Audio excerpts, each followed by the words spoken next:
Maria Véronique. Je suis candidate aux élections législatives du 28 avril 2019 pour le compte de l'Union progressiste dans la 16e circonscription. Je suis la 5e candidate titulaire. Pourquoi allez-vous aux élections? Il y a plusieurs raisons qui motivent ma candidature. La première, c'est déjà le désir profond de me mettre au service de ma communauté, de la nation béninoise tout entière. De par mon parcours professionnel, je suis en fait médecin, gynécologue obstétricienne et aussi enseignante à la faculté des sciences de la santé. Et de par mon parcours professionnel, j'ai eu à travailler dans plusieurs hôpitaux, pas seulement à Cotonou, même à Parakou, à Nati Tengou. J'ai eu à faire beaucoup de missions de terrain dans les départements du Bénin pour toutes les questions qui concernent les jeunes filles, la santé des jeunes filles, la santé préventive en général. Et c'est vrai que j'ai été au contact des couches les plus défavorisées, les couches les plus vulnérables du Bénin. Et j'ai vu que mon énergie, mon dévouement à les soigner, à leur parler, ne suffisait pas pour forcément régler certains problèmes. Il me fallait une certaine parcelle de pouvoir, en guillemets, on peut le dire. Il me fallait être dans les sphères de décision pour faire le plaidoyer des mesures qui pourraient soulager, surtout dans la santé, mais aussi dans l'éducation. Ensuite, la seconde raison, c'est que j'appartiens à la communauté Hula Seto. Je suis originaire d'Avanso-Riagué, donc je suis Cotonou.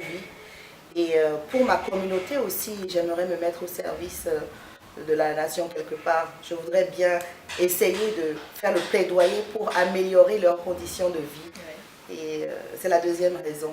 La troisième raison, je peux dire aussi qu'il y a une faible représentativité des femmes, comme vous le savez.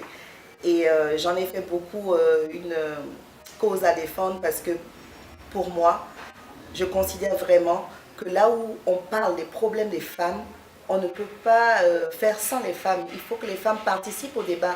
Il faut que les femmes contribuent par leurs idées parce qu'elles sont plus à même de parler des questions qui concernent les femmes, de défendre, de faire le plaidoyer de toutes les mesures, que ce soit la santé ou autre, leur autonomisation. Les femmes sont vraiment plus capables de défendre leurs consoeurs. Et c'est la troisième raison. Je pourrais vous en donner d'autres, mais je m'arrête là. D'accord. Ça m'amène à vous poser la question de savoir, mais quelle sorte de député vous serez? Quels sont les combats sur lesquels on vous retrouvera? Quels sont les axes phares de votre action législative quand vous y serez? Merci. Déjà, vous savez que je fais partie de l'Union progressiste. Monsieur. Et à ce titre, je défends tout ce qui concerne le social parce que c'est un parti de gauche, enfin, on peut dire un parti de gauche. Nous sommes des socialistes et donc tout ce qui va aller dans ce sens comme mesure, nous serons là au charbon pour faire le plaidoyer de ces mesures-là. Donc les différents axes, d'abord la santé, c'est la santé d'abord, tout ce qui pourrait améliorer la prise en charge, que ce soit les normes ou les conditions de travail aussi de mes confrères, mes collègues, mais aussi pour la population, les couches vulnérables. Là, on parle du projet Arche qui a du mal un peu à démarrer. Nous allons vraiment tout forcer pour que toute la population puisse avoir accès à ces conditions vraiment merveilleuses que doivent couvrir l'Arche. Et l'éducation, c'est aussi un axe qui m'est vraiment très cher parce que une nation qui n'est pas éduquée, c'est une nation qui est par terre. Et tout ce qui est à faire pour renforcer la formation de nos enfants, pour donner des meilleures conditions de travail aux enseignants, pour permettre même au-delà de la 16e circonscription dans tout le Bénin, pour permettre vraiment à la jeunesse qui est en train de monter, d'avoir la chance de participer à l'avenir radieux du pays, au progrès du pays, nous allons nous battre pour cela. Et le troisième point qui m'intéresse aussi beaucoup, qui me tient à cœur, c'est l'environnement. Parce qu'on aura beau parler de la santé, parler de l'éducation, si notre environnement nous mène à notre perte, ce sera un gros problème. Donc, toutes les mesures anticipatives sur lesquelles on peut réfléchir et faire leur plaidoyer pour que on n'attende pas le dernier moment quand c'est un peu tard avant de réagir. Donc, tout ce qui concerne l'environnement m'intéresse. C'est d'abord les 3 axes. Encore 3 axes.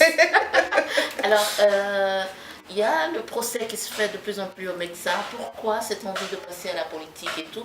Vous y êtes aussi, j'ai bien envie de savoir pourquoi, en tant que médecin, vous cantonnez pas juste à ce rôle d'aider la population et tout. Ou bien pour vous, c'est une autre manière d'aider? L'auteur Olam Bellikelom déjà faisait ce parallèle entre la médecine et la politique. C'est métier et c'est surtout un art. La médecine est un art, la politique aussi est un art. Et c'est un art qui est au service du peuple, de la base.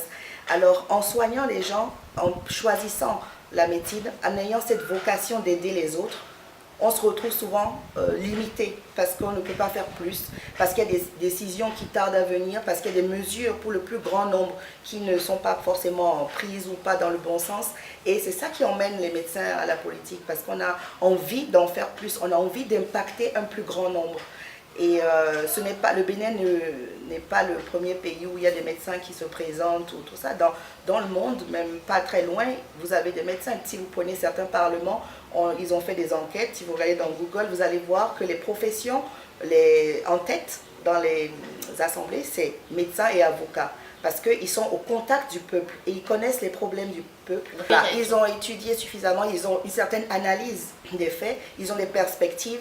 Et après, c'est aussi une vocation. Tout le monde n'a pas envie de devenir public ce n'est pas une vie facile. Donc, après, il y a la vocation aussi qui peut naître par d'autres événements de la vie personnelle de chacun.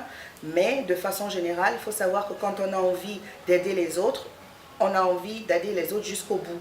Et on se rend compte qu'en soignant quelques malades par jour, parce que quelqu'un m'a déjà dit, mais si vous êtes là-bas, et qui va soigner vos patients? Une femme qui va accoucher, elle accouchera. De toute façon, il y a d'autres médecins. Mais par contre, si je suis là-bas, je pourrais peut-être favoriser des mesures pour qu'on ait plus de médecins. Et plus de médecins, pas seulement à Cotonou, mais partout. Donc en fait, il faut voir comment on peut démultiplier l'action. Et je pense que j'ai ces capacités d'analyse et de réflexion. Et vraiment, c'est ce qui m'amène à la politique. Qu'est-ce qui fera qu'un jeune de la 16e circonscription votera pour vous, docteur Véronique Taillefer-Desmaisons? Je pense qu'il peut y avoir plusieurs raisons, mais cela dépendra de chacun, de l'histoire vécue par chacun. Mais je sais que la jeunesse se retrouve un peu en moi parce que les gens peuvent s'identifier à moi. C'est un renouvellement de la classe politique qui est souhaité, ce sont des nouvelles têtes pensantes. Certains me connaissent par les médias parce que je prenais de mon temps pour faire beaucoup de sensibilisation depuis des années déjà, pour parler des problèmes, surtout concernant la médecine préventive. Et je pense que les gens pourraient s'identifier à moi, et surtout les femmes, parce que les femmes savent l'affection, l'empathie que j'ai pour elles, et je ne peux pas avoir cette vocation de vouloir en faire plus et qu'elles ne me suivent pas.